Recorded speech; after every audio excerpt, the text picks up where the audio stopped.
Kwa nini wewe Gladys Wanga, hao Wajaluo ambao unatetea wanauliza maswali mingi sana.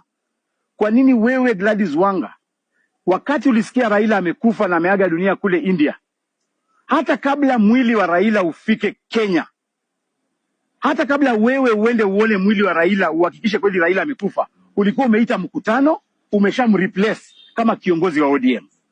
Wale Wajaluo wanakushangaa wewe Gladys Wanga.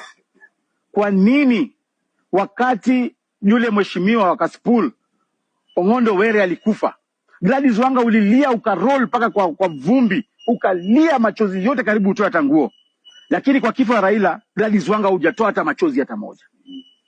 They are questioning, kwa nini wewe unataka kudhulumu wale viongozi wa Raila, viongozi wa vijana kama wakina Sifuna ambao wamekuwa kishikilia chama, wakina Babu Owino.